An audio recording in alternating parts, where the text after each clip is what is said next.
Kumusta kayo mga padreng at welcome back na naman sa ating channel Honda TMX 125 Alpha.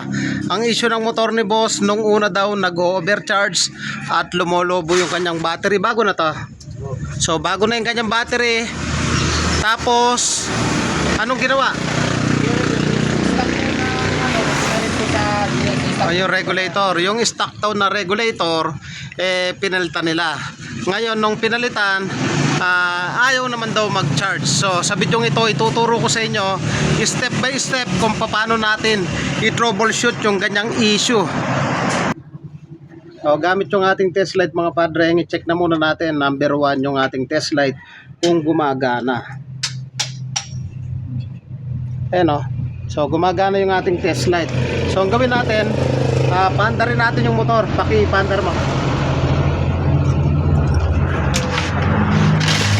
So yan, umaandar yung motor. Dapat to, pag linagay natin to dito sa negative, dapat maglalabas yan ng supply. So wala siyang supply. Number 1 natin i-check dyan yung kanyang fuse box. Ayan.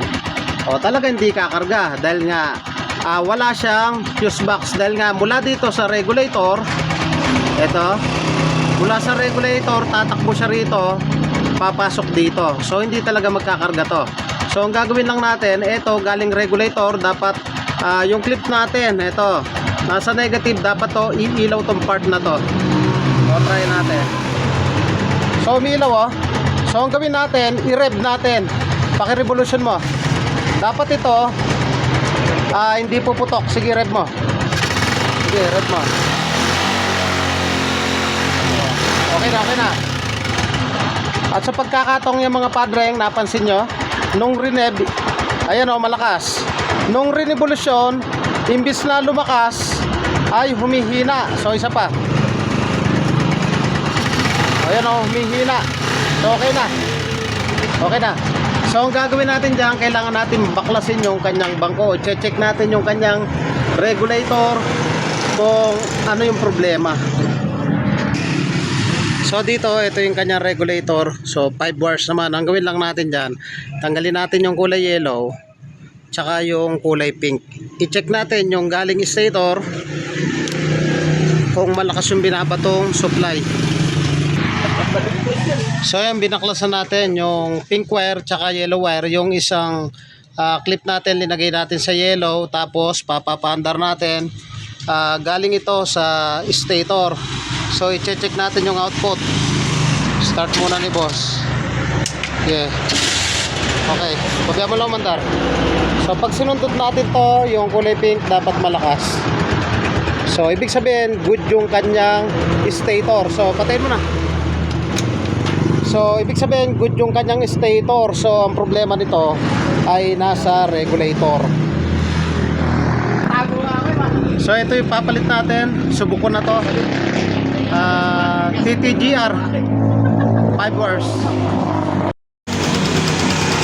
So yung mga padreng, ito na yung Honda TMX 125 Alpha. Nagpalit tayo ng TTGR na regulator. So dalawang klase yan ng issue. Isang lumolobo yung battery at isang pag binirit mo halos hindi kumakarga. So yan, umandar na yung motor ni boss.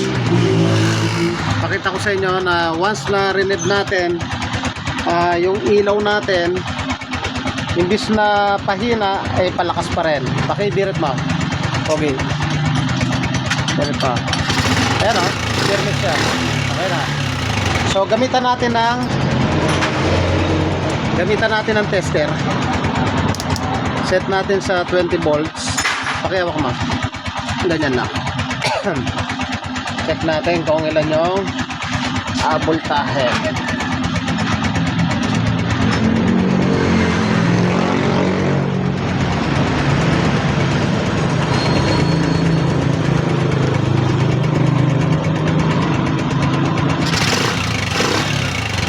Dead na yung battery mo.